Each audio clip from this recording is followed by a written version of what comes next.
Hola, buenos días. Este es un proyecto para la materia de administración de tipos de organizaciones.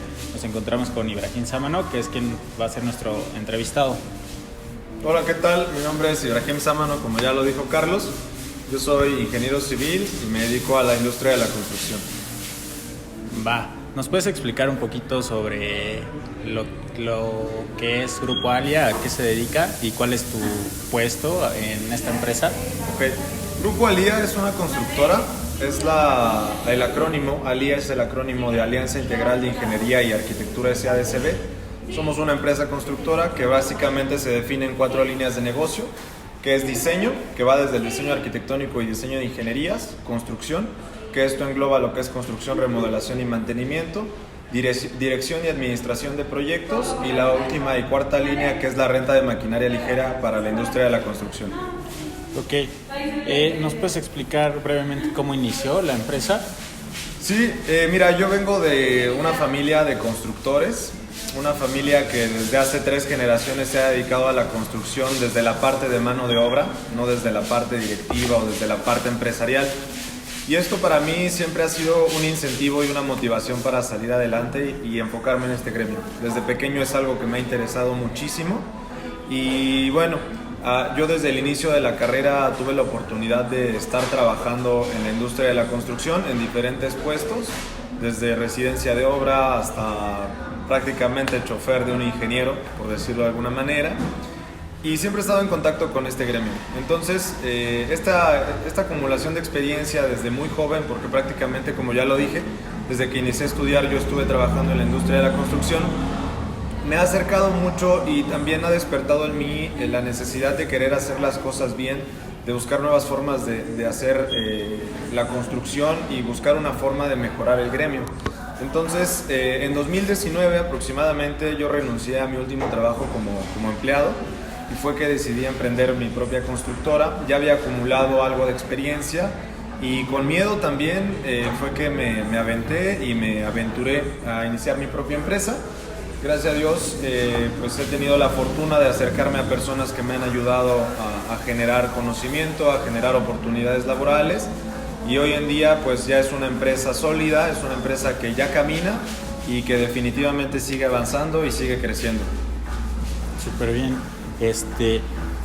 ¿Cuánto tiempo lleva trabajando la empresa aproximadamente? Como ya lo mencioné, a partir de 2019 fue que constituí esta empresa. Entonces, de 2019 hasta acá son prácticamente 3 años. Ok. ¿Y has sentido algún cambio en este último año? ¿Sientes que ha avanzado? Sí, la verdad es que durante la pandemia fue algo complicado. Recientemente acababa de iniciar la empresa y prácticamente este emprendimiento se ha desenvuelto dentro del entorno virtual y dentro del entorno de la pandemia. Inicialmente, antes de que comenzara todo este tema, pues venía con gran fuerza de trabajo. De pronto inició el problema de la pandemia que nos afectó a todos. Y sí hubo que migrar y ajustar ciertas cosas, pero creo que ese es un factor bien importante.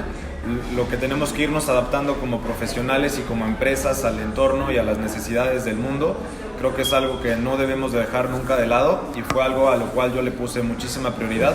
Entonces, la pregunta habla de este último año, pero sí me gustaría contextualizar un poco antes de que en 2020 adaptamos, inclusive abrimos una nueva línea de negocio temporal que eran capacitaciones, en las cuales brindábamos clases virtuales sobre temas de ingeniería, sobre temas de diseño, sobre temas un poco especializados, junto con otros colegas.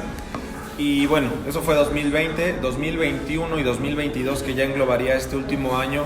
La realidad es que sí he sentido que hemos avanzado. Por fortuna hemos tenido buena carga de trabajo y hemos abierto, por ejemplo, esta última y cuarta línea de negocio de la empresa, que es la renta de maquinaria ligera.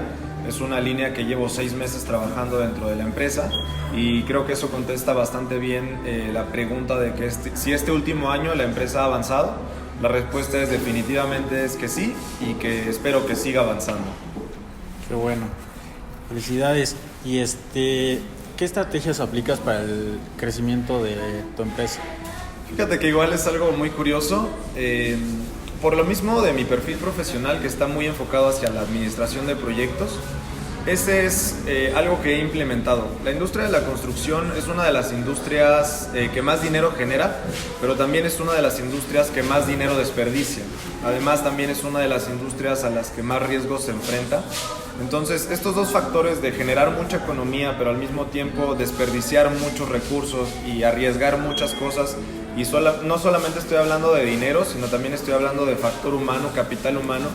Estos dos factores para mí siempre han sido muy importantes, y con este enfoque de administración de proyectos, una de las estrategias precisamente es eso, elevar la forma en la que se administran los proyectos de la construcción a un siguiente nivel con la implementación de ciertas metodologías de project management, y esa estrategia nos ha podido dar la oportunidad de manejar bien a nuestros clientes y manejar bien nuestros proyectos. También tratamos de girar mucho alrededor del customer service. Sí es algo muy importante para nosotros el tema del cliente. Cada proyecto es personalizado, la industria de la construcción es que cada proyecto es único. Entonces, a ese nivel de personalización es que nosotros trabajamos. Yo en lo personal, y trato de permear la visión hacia los demás colaboradores de la empresa, es que no debemos de olvidar que el factor humano siempre está por encima de las cosas y que siempre estamos trabajando con personas. Entonces, por ejemplo, los proyectos y las empresas siempre van a trabajar en dos líneas. Por un lado van a estar todos los aspectos duros, todos los aspectos numéricos, indicadores, todos los aspectos matemáticos, por llamarlo de alguna forma, pero por otro lado van a estar todos los aspectos que normalmente en los proyectos se le llaman blandos, que son estos factores humanos, estos factores de valores, estos factores de identificar en tu cliente esas necesidades que están más allá de los números, esas necesidades que están en los sueños, esas necesidades que están en la parte humana. Entonces, tanto esta parte de administración de proyectos como este enfoque humano es algo que tratamos de permear en la empresa, y creo que es una estrategia que ha venido funcionando bastante bien. El no olvidar que la parte humana sí está muy por encima de muchas cosas, y más en una industria tan famosa por ser muy viciada en temas de corrupción a veces, en temas de problemáticas, en temas de hacer las cosas mal. Entonces, yo sí creo fielmente en que podemos cambiar el enfoque de la industria, y de hecho esa es la visión de la empresa, mejorar la industria de la construcción a través de diferentes enfoques, y prácticamente así se resume la estrategia de la empresa. Perfecto. ¿Tienes alguna característica especial frente a la competencia, algún diferenciador? Precisamente lo que decía hace un momento, la dirección de proyectos bajo un enfoque estandarizado, que es el Project Management Institute. En la empresa tenemos varias personas que estamos certificadas como directores de proyectos por este instituto, que es uno de los más importantes a nivel mundial, y ese factor sí nos ayuda a varias cosas. Desde que un proyecto comienza, la documentación, por ejemplo, del alcance en un proyecto es bien importante, y desde etapas tempranas comenzamos a implementar estrategias de administración de proyectos. Estas estrategias, ¿en qué se traducen? En mayor cantidad de información. No una cantidad de información burocrática, sino una cantidad de información que nos permita controlar de mejor manera los proyectos y a los clientes. Cuanta más información tú tienes importante en un proyecto, mejores decisiones puedes tomar, porque esta información la tienes tú que transformar en indicadores, la tienes tú que transformar en información valiosa para que te permita tomar decisiones.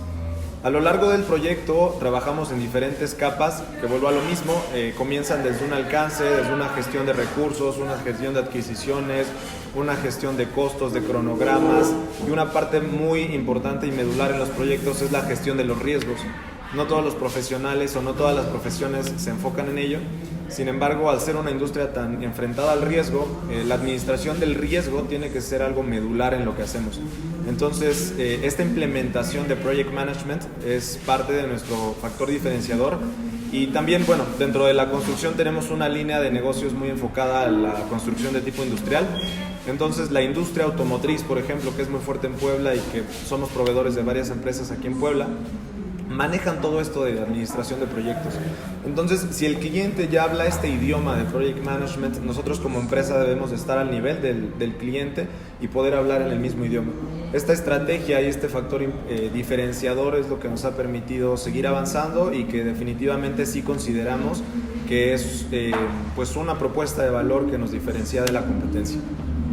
Ok. Y acerca de la inversión, ¿tienes planeado invertir estos meses en tu empresa o a largo plazo? Sí, definitivamente creo que invertir es algo que si bien no está a veces tan cotidianamente hablado, o más bien es algo de lo que se nos habla mucho y es algo bastante importante. Entonces, respondiendo puntualmente a la pregunta, sí, de hecho como también hace un momento lo comentaba, a partir de hace como 6 meses hemos comenzado a invertir en esta nueva línea de negocio que es la renta de maquinaria ligera. Por fortuna hemos tenido ya la oportunidad de adquirir maquinaria y es un segmento dentro del negocio que está caminando y que definitivamente vamos a seguir invirtiendo en ello. Ok, perfecto. Vamos a hacer cambio de entrevistador y continuamos. Bueno, yo voy a continuar con las preguntas. ¿Aceptas sugerencias de mejora por parte de tus colaboradores? Sí, definitivamente aceptamos sugerencias y la palabra colaborador, que está en la pregunta, es uno de los valores que guían a la empresa. De hecho, los 2 primeros valores, el primero es la visión. Creemos firmemente en que todos los proyectos y todos los pasos que sigues como emprendedor, como empresario o como persona deben de estar guiados por una visión, pero esa visión siempre debe estar complementada por la colaboración. Precisamente por eso es uno de los valores que guían a la empresa, la colaboración. Así que sí, siempre hemos estado abiertos a sugerencias. En lo personal creo mucho en que nadie sabe todo. Yo sé algo, tú sabes algo y entre todos sabemos más. Sí, claro. Entonces esa postura es algo que desde la pirámide o desde la punta de la empresa buscamos permear en todas las capas de la empresa. Desde las partes que estamos en un aspecto más directivo, desde las partes que están en un aspecto más de ejecución, de manera de ingeniería, por ejemplo, o de arquitectura, e inclusive buscamos hacerlo llegar hasta la parte de mano de obra, ¿no? Que quizá en esta pirámide que ejemplifico pueda verse un poco más abajo, pero la realidad es que, al menos en nuestra industria y en muchas otras, esta parte de la mano de obra pues es quien hace las bases para poder hacer caminar la empresa. Entonces la colaboración es algo muy importante y en los proyectos, que hablaba de este tema de la administración de proyectos, buscamos que desde etapas tempranas todos los involucrados, válgame la expresión, se involucren o participen en la preparación del proyecto, ¿no? Por ejemplo, ¿quién sabe mejor el tiempo de ejecución para la colocación de un piso que quien lo coloca? Una persona puede estar en la oficina generando números y decir, bueno, se tarda tanto, pero en realidad quien lo sabe es quien lo ejecuta. Entonces, siempre en nuestros proyectos involucramos a esa parte de mano de obra para generar propuestas más reales. Entonces la colaboración es algo que nos rige y definitivamente sí aceptamos sugerencias. Ok, perfecto. La siguiente pregunta es, ¿cuáles son las dificultades que puedes llegar a tener específicamente en tu puesto? Ok, bueno, no lo había mencionado, yo soy director de la empresa. Son muchos, la verdad es que a veces se tiene la creencia de que quien es, voy a ocupar una palabra que no me gusta, pero quien es el jefe trabaja menos. Y la realidad es que también depende de la etapa de la empresa, depende de la madurez de la empresa. Y la realidad es que, bueno, tú cuando estás arriba, una de las dificultades es delegar, ¿no? Delegar es algo que a algunas personas nos cuesta trabajo, porque siempre queremos que las cosas se hagan como nosotros creemos que son correctas. Es algo que tenemos que ir aprendiendo y evolucionando como, en este caso, un directivo. Eso es una de las dificultades que yo podría mencionar de entrada. Y también esto que decía, ¿no? A veces creemos que trabajamos menos, pero la realidad es que trabajamos más. Porque un empleado, que no digo que sea algo malo, pero no sé, muchas veces termina la hora del turno y yo cierro mi computadora, cierro mis documentos y hasta mañana. Sí, claro. ¿No? Pero tú como directivo sabes que las cosas deben de seguir caminando. Entonces, muchas veces a mí me pasa de que, bueno, ya a las 6 termina la obra, pero después de la obra hay muchas otras cosas, ¿no? Hay muchas otras cosas administrativas, hay muchas otras cosas que tienen que ver con la gestión del cliente. Entonces, obviamente estos tiempos se aplazan. Entonces, creo que esa también es una de las dificultades que trabajamos más, o bueno, algunos decidimos trabajar más. Pero también una de las dificultades, y créeme que es algo que trato de trabajar, es que debemos de aprender a darnos la oportunidad de respetar nuestros tiempos. Porque el trabajo jamás se va a terminar para una empresa, ¿no? Entonces, es importante diferenciar en qué momento dices, bueno, hasta aquí, ¿no? Hasta aquí llega mi vida, el aspecto profesional, y separo mis tiempos para el aspecto personal, porque es importante equilibrar todos los aspectos de la vida. Así que creo que esa es una de las dificultades que puedo tener en el puesto, ¿no? Sí, Hablo en mi claro. experiencia. Bueno, lo siguiente es, ¿dispones de tiempo libre para practicar algún hobby? Tiene que ver con lo que respondía. Realmente depende mucho de tu nivel de prioridades. Por ejemplo, a mí me gusta mucho practicar ciclismo y es algo que estuve practicando un buen tiempo y de 6 meses para acá lo dejé de hacer, ¿no? Lo dejé de hacer porque precisamente la disposición del tiempo para mí ha cambiado. Hemos tenido una carga de trabajo más grande. Obviamente, al tener mayor cantidad de trabajo, la involucración que debes de tener es más alta. Entonces, eso ha reducido mis tiempos libres para hobbies o para salir a veces con los amigos. Trato de hacerlo, pero la realidad es que en la etapa en la que me encuentro como emprendedor, si lo quieres llamar así, o como empresa, me ha orillado un poco a recortar el tiempo que destino a otros aspectos que no sean la empresa. Pero vuelvo a lo mismo, se resume al nivel de prioridades, porque yo también podría priorizar hacer mis hobbies, ¿no? O dedicarme al ciclismo y dejar a mi trabajo o a la empresa en un segundo plano en el cual me deslindo un poco más. Pero tiene que ver, vuelvo a lo mismo, con la prioridad que tú le das a tu trabajo, con la prioridad que tú le das a tus clientes y la prioridad, también con la que gestionas tu vida personal. Entonces, sí, pero en algunos momentos, o sea, sí dispongo de tiempo libre para practicar hobbies, pero en algunos momentos y al final resume en tu decisión. Ok. La siguiente pregunta tiene algo que ver con lo que ya nos habías contestado, pero va más enfocado a lo que es como empresa. Entonces, la pregunta es, ¿a qué problemas se ha enfrentado dentro de la empresa? Yo creo que la gestión del conflicto o de los problemas también es algo que va a estar siempre presente en cualquier empresa, desde una empresa pequeña hasta una empresa global, ¿no? Los problemas es algo que está presente y que en la empresa tenemos la característica de tratar de ver los problemas como oportunidades para mejorar. Sí nos ha pasado de repente que somos una empresa joven y de pronto es, bueno, la experiencia, ¿no? O al ver a una cara muy joven, yo tengo 27 años, al ver a una cara muy joven como director de la empresa es como la confianza cede un poco, ¿no? Es un problema que hemos ido enfrentando a nivel personal y a nivel empresa, esta parte de la juventud o la carencia de experiencia. Sin embargo, yo no creo que la experiencia esté definitivamente amarrada al tiempo o a la madurez o a los años de la persona, ¿no? O sea, podemos encontrar gente de muchos años y que de experiencia no tienen nada, ¿no? O gente de muchos años, pero que de conocimiento tampoco tienen nada. Entonces creo que como sociedad tenemos que también un poco mudar esos aspectos. Alguien joven puede venir a enseñarnos demasiado y tal es el caso, por ejemplo, en esta etapa de virtualidad que hemos estado enfrentando, que puedes hablar, no quiero hablar mal de los profesores, por ejemplo, aquí va a haber profesores, pero por ejemplo esta parte de que a veces llegaba, no sé, un doctor, a mí me tocó en la universidad y no podía prender el proyector, ¿no? Entonces eso es un ejemplo quizá muy burdo, pero sí es una realidad de que el doctor, quien me está enseñando, sabe algo muy importante, pero yo como joven que prendo el proyector y lo conecto y hago que las cosas funcionen, también sé algo importante, ¿no? Sí, claro. Entonces, regresamos otra vez, la colaboración es algo bien importante, eso es uno de los problemas que hemos enfrentado. Otro problema que, bueno, no es un problema, es una obligación con todos estos temas fiscales, todos estos temas regulatorios, creo que es algo que a veces también se deja muy de lado y que realmente tenemos que estar capacitados para enfrentarlos, ¿no? A veces nos llega, ya sabes, cosas del SAT y de contabilidad y ¿esto con qué se come, no?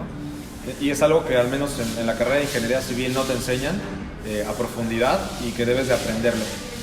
Bueno, por aparte, ¿no? O por experiencia. Entonces también creo que eso es no un problema, pero sí es algo a lo que nos hemos enfrentado.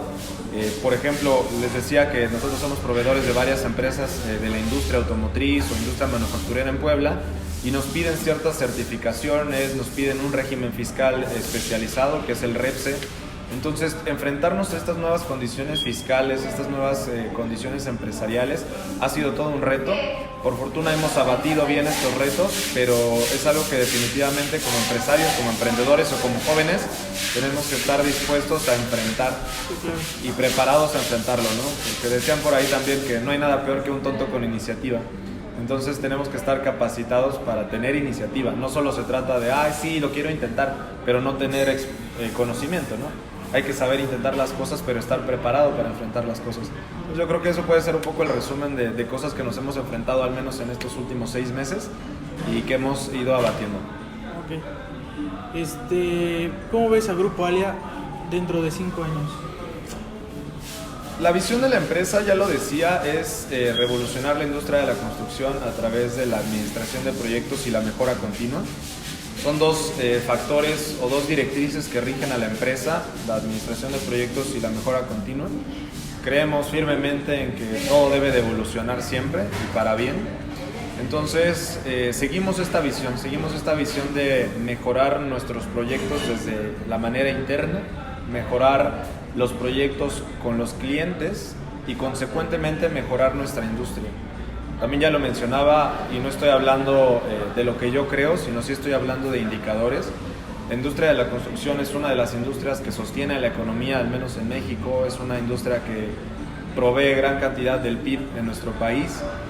Pero también es una industria que en paralelo tenemos riesgos muy altos, tenemos una calidad de vida laboral en los trabajadores mala, tenemos un alto índice de riesgo en nuestros trabajadores, tenemos un alto índice de accidentes, tenemos un alto índice de indicador de muerte laboral o de calidad de vida o esperanza de vida.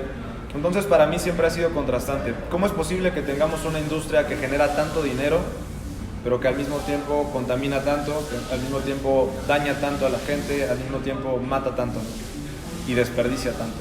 Creo que estas dos partes se deben de unir y mejorarlo y caminar en sincronía. Entonces, ¿cómo vemos al Grupo Alia dentro de 5 años? Definitivamente más fuertes, definitivamente estamos bien cimentados, estamos cimentándonos bien, pero definitivamente más grandes con esta nueva línea de negocio de maquinaria. Y uno de los planes es crear una parte de la empresa que pueda destinar, si no recursos, no estoy hablando de grandes cantidades de recursos, pero sí una especie de recursos para poder mejorar estos temas de los que te hablo, ¿no? Sí, claro. Y muy enfocado a la calidad de vida de nuestra mano de obra. La mano de obra de la albañilería en México es algo muy importante y algo desvirtuado. Es algo que hasta a veces vemos hacia abajo. Es como, es albañil. Un albañil construye tu casa, un albañil construye el lugar donde estamos. Entonces eso se debe de valorar y es uno de los sueños que tenemos como empresa, ¿no? Crear, no sé si una asociación, no sé si algo, pero algo que nos permita valorar nuestra mano de obra y en muchos sentidos, ¿no? Entonces, más grandes, pero también haciendo un trabajo social. Eso es algo importante para nosotros como empresa. Es muy perfecto. La siguiente pregunta. ¿Cómo decidiste emprender y tener tu propia empresa en lugar de solo obtener un empleo? O verte como un empleado, pues. ¿Cuál fue la decisión? Yo creo que es una serie de experiencias acumuladas. Como también lo decía al inicio de la entrevista, yo empecé a trabajar desde muy joven. En otros trabajos empecé a trabajar como desde los 14, 15 años. Y en la industria de la construcción empecé a trabajar como desde los 17 años. Soy joven, pero tengo más de 10 años de experiencia, ¿no? Sí. Hablando de mi gremio. Entonces, en estos años de experiencia he tenido la oportunidad de trabajar con otros ingenieros, inclusive he trabajado para instituciones gubernamentales o para universidades. Y una de las cosas que a mí llegó un punto donde dije no puedo estar haciendo esto, además de otras experiencias, fue que alguna vez estuve trabajando con un ingeniero que no diré nombres, pero se estaban haciendo las cosas mal. Y pues era mi jefe. Entonces él me orillaba a hacer cosas que no entraban dentro de mi cúmulo de creencias, dentro de mi cúmulo de valores.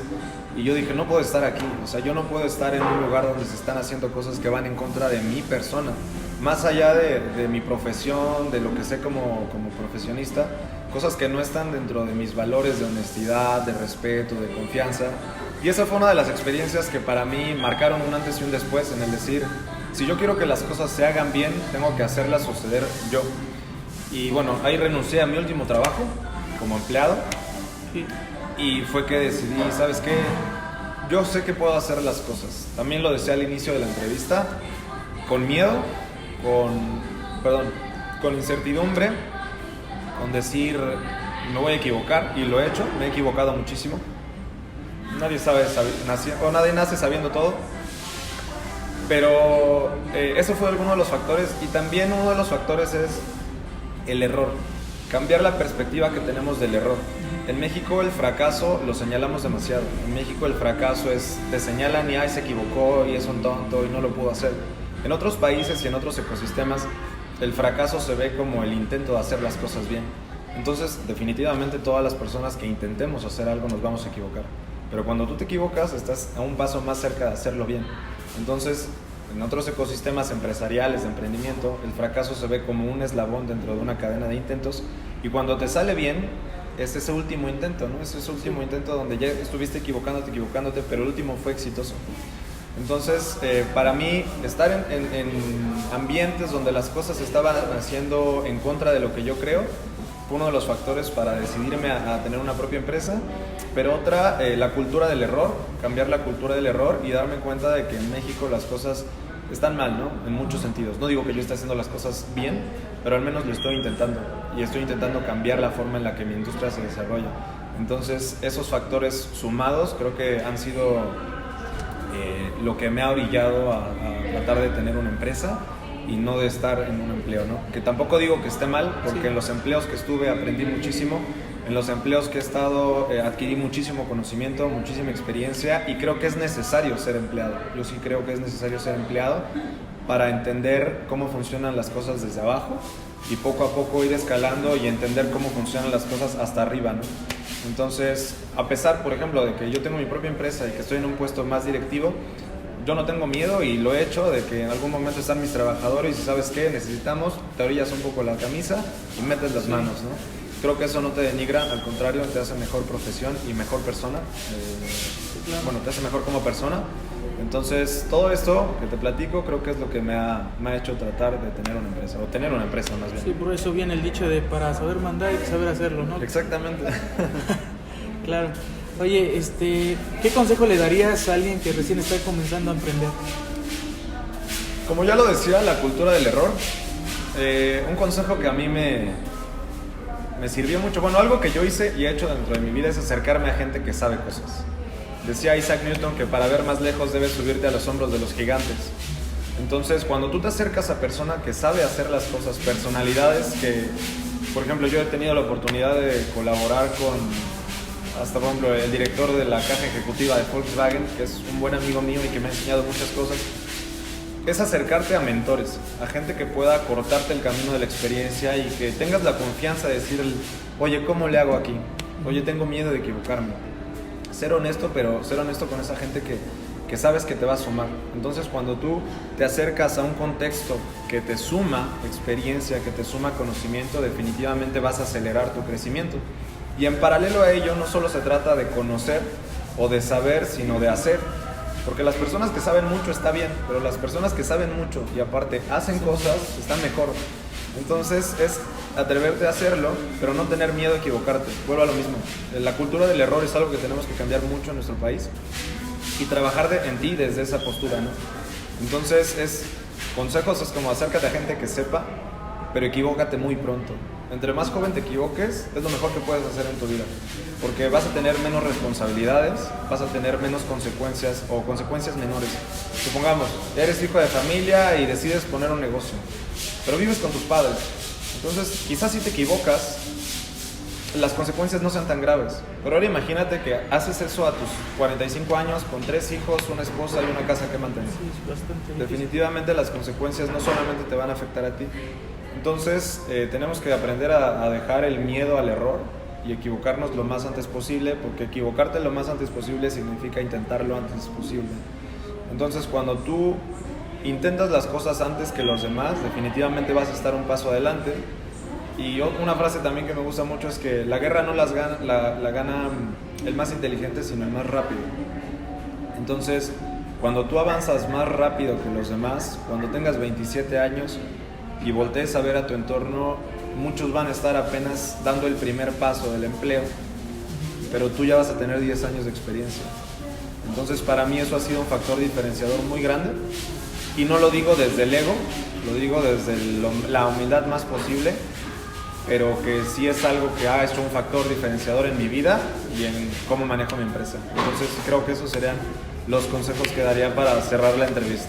No, muchas gracias.